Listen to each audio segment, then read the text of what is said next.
बाढी and the पहिरो is the flood in अब घर कसरी जाने coming in the water so my hand here and you so me in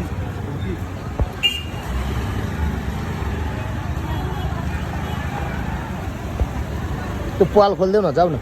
कहाँको उतानिर पाल हुन्छ नि यहाँ खाँदो रहेछ सो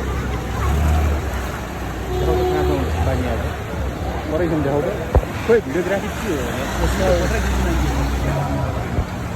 मलाई त्यस्तो फास्ट